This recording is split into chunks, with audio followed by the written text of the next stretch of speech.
Good day, people of the internet. My name is Arstrog, and this is Guild Wars 2 Basics.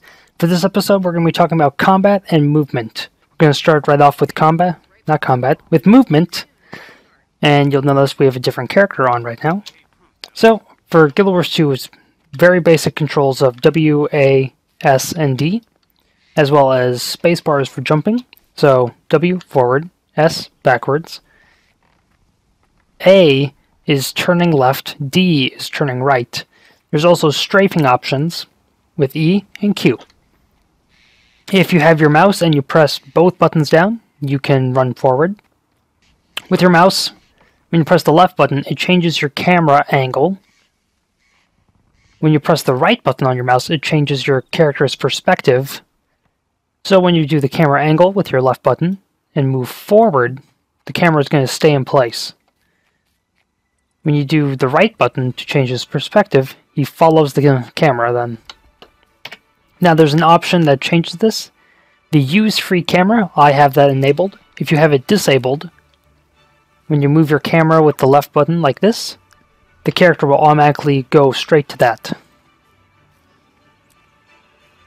Another mode of transportation here in Guild Wars is underwater combat. Well, underwater and underwater combat. So you see I have a different weapon equipped, I have different skills now, and that's that. In Guild Wars there's also dodging, by actually pressing the endurance bar, pressing the V key, or double tapping forward, which is pressing like the W key 2 times to move forward. We're going to move on to the UI system. For the UI system there's a health bar right here. There's the endurance bar that's right above it, allows you to dodge. There's your 1 through 5 skills, which is your main hand weapon, your offhand weapon, and then if you have a two-handed weapon, it's all 5 of those skills are that one weapon. Your 6th skill is a healing skill, and then you can change it by going onto that arrow. 7 through 9 are utility skills. You can go to these arrows to change them. These skills have a variety of things like increased movement speed, the ability to teleport or drop a smoke screen or whatever. Your 0 key is a elite skill, which is a really powerful skill that takes a long time to cool down, has a lot, can like put a lot of damage or does a lot of control. It's a really good skill. We move on to weapon swapping, which is this box here. This allows you to switch in between 2 weapon sets, even in the middle of combat, but there's a cooldown. Also, that's one thing I didn't mention. If you go up to a dead enemy,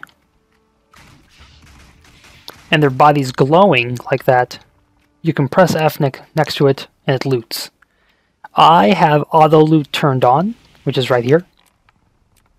So I don't have to worry about any menu things, but just for your benefit, auto loot is off. Okay, this one has some loot, so F. Here we go. And you have unclaimed loot tab. Then take all to use it again or press the item. Yeah, so I suggest all the loot on. You don't have to worry about anything. Combat in Guild Wars 2 is dynamic. So for example, I don't just sit here and do this. I can go around. I can go around and move, do attacks. I can shoot and move. It's very dynamic. You can move and cast at the same time. You can dodge. And yeah, you can dodge enemy attacks.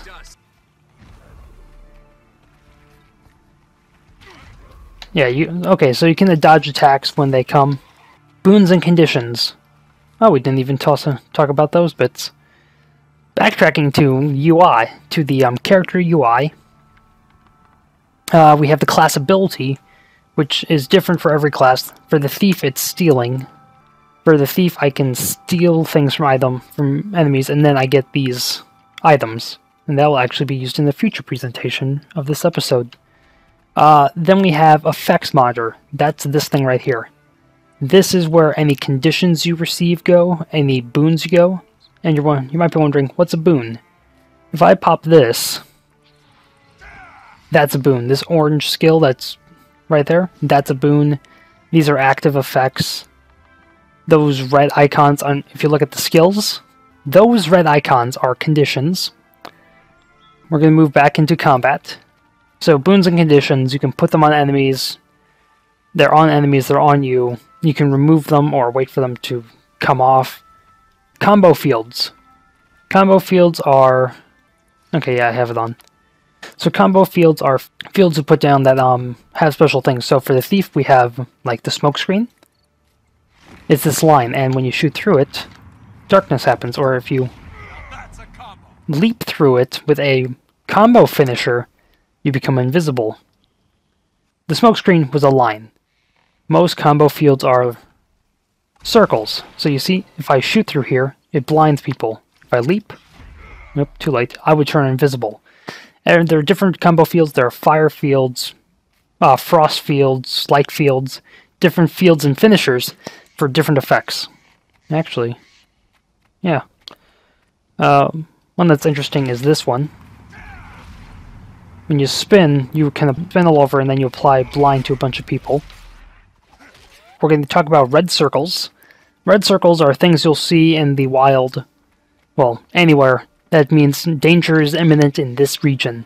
So as you can see up ahead, near this chest, we have this red circle here. Now red circles either mean something bad is about to hit this area, or something is waiting for you. So in this one, it's a trap. There's a trap waiting for you, and you can evade through the trap, so you're fine. And then if it was something like incoming projectile, like it would hit here, and if I was inside of it, I would be knocked back or suffer conditions. And that's how these work. Oh, that's a good thing. There's area effect skills, which as you can see indicated by this mark on the number 9 skill. You can see this green circle, which allows me to move around. So like, I cast it here. This area effect allows me to teleport. So this one has a lot of area effect skills. You've got ones that launch objects and then they'll hit that region and deal damage to everyone in there.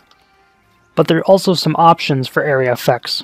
If we move here to combat them movement, ground targeting, which is what this green circle is.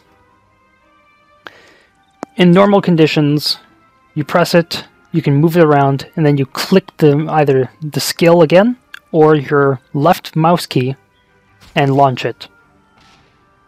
In fast with range indicator, you hold the skill down, you can move it, as soon as you let go, launches the skill. This does not work if you click the skill. I'm moving my mouse around, but the skill's just staying right next to me.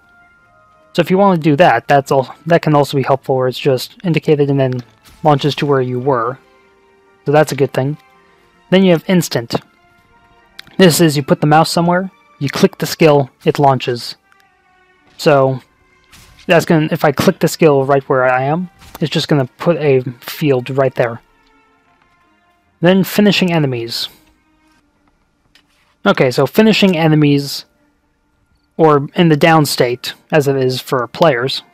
Okay, when your health reaches 0%, you'll be downed, as in you'll be put down into the down state. If you're familiar with other games, they might call it Last Stand, the down mode. You're downed. You're on the ground, and you're fighting for survival. I'll head over to PvP while I explain this. This effect is in PvE, in player versus environment, and player versus player. Every player has this option. You will be downed when you die, and then you have to fight for survival to get back up.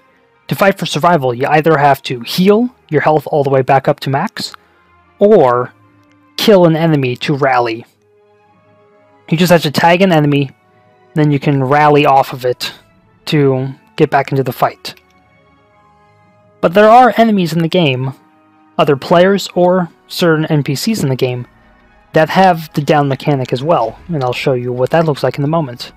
So you have to deplete their health, then they're going to go into a down state where they're still fighting for survival, and you have to kill them, or else they can rally and be a threat. We're going to kill this person. As you can see, I'm applying conditions, and I have a boon on. And now I have a condition.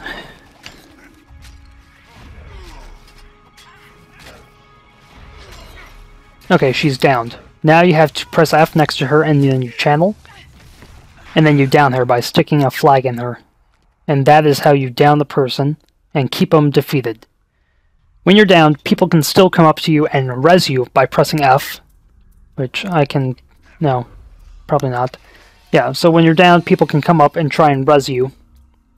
When you're fully defeated, you'll just lie there, defeated, and you have to either waypoint, or you wait for someone to come revive you, which means, and anyone can revive you. It doesn't have to be just a healer, anyone can come and revive you. One feature I forgot to mention was the Autorun. For this game, Autorun is the R key. So, you can run around. Left camera just can change perspective. Left button can change, left mouse key can change which way you look with the camera. Right mouse key can change which direction you move, and you're still running. Number lock will also make you auto run. If you're auto running and you press auto run again, it will stop. Or if you do auto run and press the directional key of forward or backwards, you'll stop. Then you can use strafing and turning buttons to keep on running. So that'll be it for this episode of Guild Wars 2 Basics. Hit like, subscribe, hit me up on the Twitters, and have a day.